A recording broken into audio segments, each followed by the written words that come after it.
আপনারা সবাই নিশ্চয়ই এর মধ্যে জেনে গেছেন বেগম খালেদা জিয়া ইন্তেকাল করেছেন। ইন্না লিল্লাহি ওয়া ইন্না ইলাইহি রাজিউন।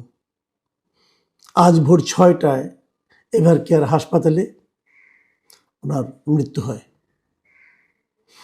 এবং এই মৃত্যু, যদিও আমরা সবাই জানি যে উনি খুবই ক্রিটিক্যাল অবস্থায় আছেন এবং অনেক চিকিৎসককে আমি এমনও বলতে শুনেছি যে খালেদা জিয়া আসলে একটা রিয়েল ফাইটার বলতে যা বোঝায় উনি তাই ছিলেন। ওনার শরীরের একটা একটা করে অর্গান কোলাপস করছিল, কাজ করছিল না, তারপরে উনি, আমি এর মধ্যে একজন ডাক্তারের একটা ফেসবুকে একটা পোস্ট দেখলাম, উনি যুক্তরাষ্ট্রে দীর্ঘ 22 বছর ধরে এ ধরনের রোগীকে ট্রিটমেন্ট দেন এবং উনিও বলছিলেন যে কোনো ক্ষেত্রে মেডিকেল সায়েন্সকে পর্যন্ত উনি ব্যর্থ করে দিচ্ছিলেন। মেডিকেল সায়েন্সে এই ধরনের রোগীর বাঁচার কথা না, কিন্তু তারপরে উনি দীর্ঘদিন কিন্তু সেই ফাইটটা জারি রেখেছিলেন এবং এটা কিন্তু আরও কয়েক বছর আগে থেকেই চলছিল। মানুষের জীবনে কত রকম উত্থান পতন আসে, আমরা খালেদা জিয়ার জীবনে সম্ভবত তার সবগুলি দেখেছি। উনি একদম গৃহবধূ ছিলেন, একদম গৃহবধূ থেকে উনি প্রধানমন্ত্রী হয়েছেন। উনি রাজনীতিতে আসতে চাননি, কিন্তু সেই সময়টা আমার মনে আছে, আমি তখন ইউনিভার্সিটির স্টুডেন্ট ছিলাম। রাজপথে আমি খালেদা জিয়াকে খুব কাছে থেকে দেখেছি এবং উনি গৃহবধূর মতোই ছিলেন, সাধারণ মানুষের সঙ্গে মিশতেন এবং আমি দেখতাম যে অবস্থান ধর্মঘট হতো, উনি রাজপথে এই রোদের মধ্যে একটা পত্রিকা বিছিয়ে হতে বসে থাকতেন। আমার নিজে চোখে দেখা এগুলো। সেখান থেকে উনি প্রধানমন্ত্রী হয়েছেন এবং অনেক কিছু করেছেন। আমরা যদি ওনার জীবনটাকে একটু দেখি, আপনারা দেখবেন 1945 সালে ওনার জন্ম, 91 সালে উনি প্রধানমন্ত্রী হয়েছেন। এর আগে 81 সালে ওনার স্বামী মারা যাওয়ার পর উনি কিন্তু অনেকে হয় না যে মারা গেল তারপরে সবাই এনে ওনাকে বসিয়ে দিল, তা কিন্তু হয়নি। 81 সালে ওনার স্বামী মারা গিয়েছে, উনি দলের দায়িত্ব নিয়েছেন 84 সালে। এর মধ্যে বিচারপতি সাত্তার ছিলেন বিএনপির চেয়ারম্যান।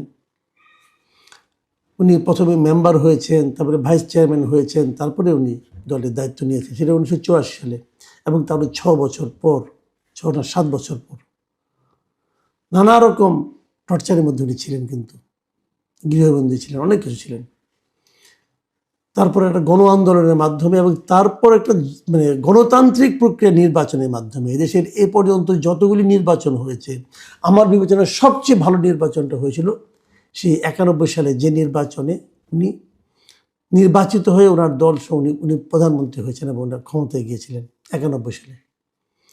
96 সালে অবশ্য ওনার একটা বিতর্কিত নির্বাচন ছিল, সেই নির্বাচনের মাধ্যমে উনি প্রধানমন্ত্রী হয়েছেন। অনেকে বলে যে উনি 3বারে প্রধানমন্ত্রী কিভাবে, তো তারা ভুলে যায় যে 96 সালে একটা ছোট এক নির্বাচন হয়েছিল, অল্প সময় ছিল সেটা স্থায়িত্ব, কিন্তু অল্প সময় থাকলেও এই অল্প সময় এটা একতরফা নির্বাচন ছিল, ওই নির্বাচনে আওয়ামী লীগ অংশ নেয়নি, কিন্তু সেটা একতরফা নির্বাচন হলেও সেই নির্বাচনের মাধ্যমে গঠিত যে সংসদ, তারাই কিন্তু তত্ত্বাবধায়ক সরকারের যে ব্যবস্থাটা সেটা সংবিধানে সংযুক্ত করেছিল, সংবিধান সংশোধনের মাধ্যমে।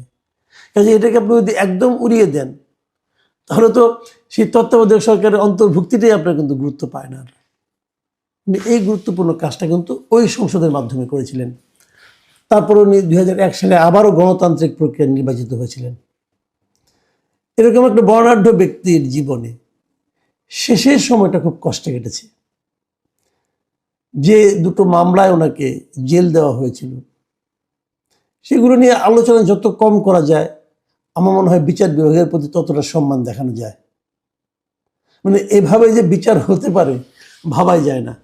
একজন সাবেক প্রধানমন্ত্রীকে যে সমস্ত কারণে, যে সমস্ত লজিক দেখে জেল দেওয়া হয়েছিল নিম্ন আদালতে, এবং বিস্ময়কর হলো উচ্চ আদালতে যে সেটা বেড়ে গিয়েছিল সাজার মাত্রা। যাই হোক, সেগুলো অন্য হিসাব। তারপর উনি দীর্ঘদিন অসুস্থ ছিলেন, গৃহবন্দী ছিলেন। তো এই সমস্ত ঘটনা আমরা দেখেছি এবং আমি নিজে এখনো মনে করি, এবং তখন আমি বলেছিল,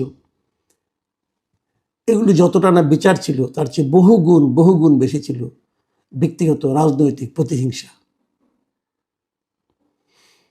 আমি বলবো বাংলাদেশের ইতিহাসে মানে ভয়ঙ্কর রাজনৈতিক প্রতিহিংসার শিকার যদি কেউ হয়ে থাকেন, বেগম খালেদা জিয়া হয়েছেন।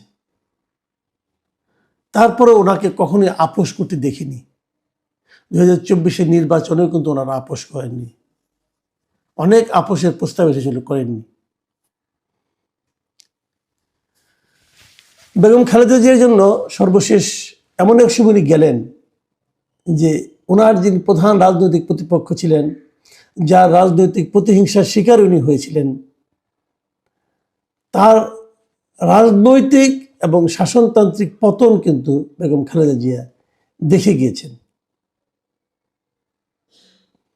এটা হয়তো ওনার মনকে সান্ত্বনা দিয়েছে, শান্তি দিয়েছে কিনা আমি জানি না, কিন্তু উনি এটা দেখে গিয়েছেন।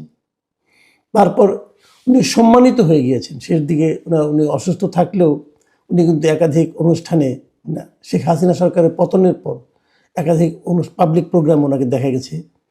যদিও বলা হয় যে শেষবার যখন উনি সশস্ত্র বাহিনী দিবসের অনুষ্ঠানে গেলেন, এই যাওয়াটাই নাকি ওনার রোগ বৃদ্ধির কারণ হিসেবে অনেকে চিহ্নিত করেন, যে যাওয়াটা তার উচিত হয়নি, কিন্তু উনি তবুও গিয়েছিলেন। যদিও শুনি যে উনি নাকি নিজের আগ্রহে গিয়েছিলেন। অনেকের সঙ্গে দেখা হয়েছে, অনেককে উনি দেখেছেন, এবং উনি মানে একজন সরকারের কোনো অংশ না হওয়া সত্ত্বেও উনি কিন্তু সেখানে সবচেয়ে সম্মানিত ব্যক্তি হিসেবেই উপস্থিত ছিলেন। যাই হোক, উনি এমন একটা সময় গেলেন যখন নাকি আরেকটা জাতীয় নির্বাচন একদম সামনে, ঠিক 1.5 মাস পরে এক নির্বাচন হবে। এবং আমার কাছে একটু মানে অস্বাভাবিক লেগেছিল যে এই নির্বাচনে ওনাকে তার দল একাধিক আসনে প্রার্থী করেছে, এবং মনোনয়নপত্র দাখিলের সময় কোনো টিপসই নিয়ে মনোনয়নপত্র দাখিল করা হয়েছে। আইসিইউতে থাকা একজন লোকের টিপসই নিয়ে মনোনয়নপত্র দাখিল করার কী প্রয়োজন ছিল এটা আমি জানি না, কিন্তু এটা নিয়ে আমি গতকালকে একটা কন্টেন্ট করেছি। আমি মনে করি এই রাজনীতিটুকু ওনাকে নিয়ে না করলেও হতো। আমি ওনার দলের সমালোচনাই করছি এই ব্যাপারে। বেগম খালেদা জিয়াকে বিভিন্ন বিশেষণে অভিহিত করা হয়, দেশনেত্রী বলা হয়, অনেকে দেশনেত্রী বলেন, আপসীর নেত্রী বলেন, অনেক কিছু বলেন, তার দলের লোকজন বলেন। আমি মনে করি বাংলাদেশের রাজনীতিতে এই মুহূর্তে শেষ পর্যন্ত উনি বাংলাদেশের রাজনীতিতে একজন অভিভাবক হিসেবে ছিলেন। আমি বেগম খালেদা জিয়ার এই মৃত্যুতে আমি মনে করি বাংলাদেশের রাজনীতির অধ্যায়ে একটা বড় অধ্যায়ের অবসান ঘটল। বিএনপির যিনি প্রতিষ্ঠাতা জিয়াউর রহমান, ওনার পরিবারের থেকে এখন মাত্র আর একজন লোক অবশিষ্ট থাকলেন, তার পুত্র জনাব তারেক রহমান। খালেদা জিয়াকে কিন্তু জীবিত থাকাকালীনই তার কনিষ্ঠ পুত্র আরাফাত রহমান কোকর মৃত্যুকে সহ্য করতে হয়েছিল, এবং সেই মৃত্যু নিয়েও কিন্তু রাজনীতি হয়েছিল। মানে একটা নারী, একজন মা, তার জীবনে কি পরিমাণ কষ্ট হতে পারে। তার সন্তান একদিকে, সন্তানের লাশ তার সামনে, তখন তাকে নিয়ে রাজনীতি হচ্ছে, বিতর্ক হচ্ছে, এটাও তাকে সহ্য করতে হয়েছিল। কিন্তু